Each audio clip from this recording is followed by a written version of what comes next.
इसने झूठ बोल दिया और कह दिया मैंने फल खा लिया, और पति को बहकाती रही। समय बीता, कुछ दिन निकलने लगे, नकली गर्भ लगा लिया और धीरे धीरे धीरे धीरे 9 महीने पूरे हुए। पड़ोसन के घर में बेटे का जन्म हुआ। ये वहां से बेटे को ले आई धन दे करके, और आकर कह दिया पतिदेव से कि आपके घर में पुत्र का जन्म हुआ है, आप पिता बन गए हैं। और आत्मदेव तो खुश हो गए। आत्मदेव फूले नहीं समा रहे, इतने खुश हुए। प्रतीक्षा कर रहे थे बरसों से, मेरे घर में कोई संतान होगी। और ये केवल आत्मदेव की बात नहीं है, हर एक पिता प्रतीक्षा करता है। हर एक पिता, हर एक मां जैसे ही अपने बालक को देखती है, सारे दर्द, सारी पीड़ाएं, सारी तकलीफ भूल जाती है। आत्मदेव तो प्रसन्न है।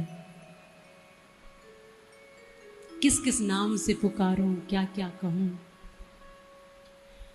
और वास्तविकता यह है, जैसे ही संतानों का मुंह देखते हो, बस खुद को भी भूल जाते हो। होता है जो कुछ भी है संतानों के लिए। एक पिता अपनी संतान के लिए सर्वस्व न्यौछावर कर देता है, रात दिन मेहनत करता है।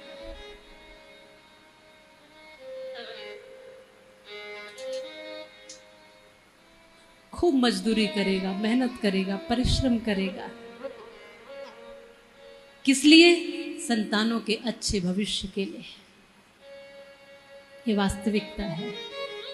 आज प्रसन्न है आत्मदेव। पूरे नगर में ढिढोरा पिटवा दिया, सब जगह मिठाई बंटवाई, अच्छे से लालन पालन कर रहे।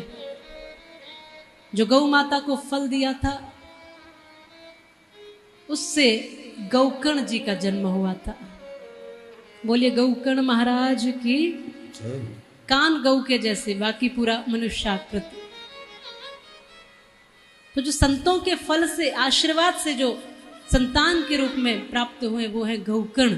और जो धन देकर के बदले में लेकर आए, और धुंधली के संसर्ग में जो बालक पल रहा है, वो है धुंधकारी। अब दोनों बालक बड़े हो रहे, एक धुंधकारी है, एक गौकर्ण। धुंधकारी रोज किसी को पीट के आ जाता है, किसी का कुछ चोरी करके ले आता है, रोज उसकी शिकायत आती है। और गौकर्ण के बारे में रोज सब कहते हैं कितना अच्छा बालक है, बहुत सज्जन, चलते चलते प्रणाम करता है, बड़ा मीठा बोलता है। एक की शिकायत आती है और एक के लिए बहुत अच्छा बोलते हैं। थोड़ा धीरे धीरे दोनों बालक बड़े हुए। एक तो उद्दंडी, अब धुंधली के संसर्ग में तो धुंधकारी ही बने।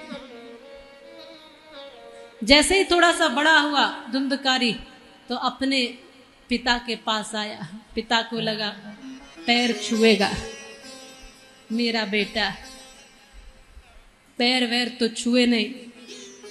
पिता का गला पकड़ लिया और गला पकड़ के कहता है, पिताजी अपने हाथों से गला दबाकर मार दूंगा। भैया क्यों मार रहा है? बोले जो कुछ भी माल टाल कमाया है वो सब दीजिए, जो भी कमाया है तुमने रुपया पैसा वो सब लाके दीजिए, नहीं तो दोनों हाथ से गला दबा के अभी मार देता। आत्मदेव की आंखें फटी की फटी रह गई। ऐसी संतान के लिए मैं मरने चला था, ऐसी संतान के लिए। आज आत्मदेव बड़े दुखी हुए।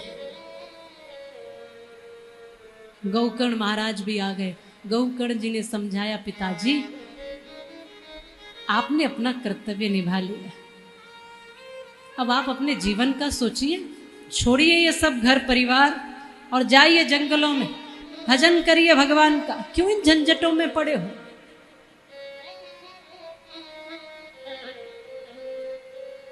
आज आत्मदेव अपने आप को भरोसा नहीं दिला पा रहे कि ये मेरी संतान है।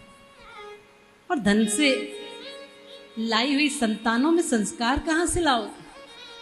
संस्कार तो तब होते हैं जब मां जन्म देकर अपने सानिध्य में रखकर उसको दृष्टि देखती है, उसको वाणी देती है, उसको सीख देती है, उसको समझाती है। इसलिए माँ का बहुत महत्वपूर्ण रोल है जीवन में बच्चे का। तो ये धुंधली है, धुंधली के संसर्ग में तो धुंधकारी ही पैदा होंगे जी। जो पिता का गला पकड़ रहे, कितने वृद्धाश्रम है जहां छोड़ छोड़ करके चले जाते हैं माँ बाप को। नहीं चाहिए माँ बाप, क्यों नहीं चाहिए? बोले अब पैसा कमा के नहीं लाते। एक बात याद रखना, पेड़ कितना भी पुराना हो, फल नहीं देगा पर छांव तो देगा ही देगा। ऐसे ही माँ बाप भी कितने बुजुर्ग हो जाए, धन नहीं देंगे पर आशीर्वाद तो देंगे ही देंगे।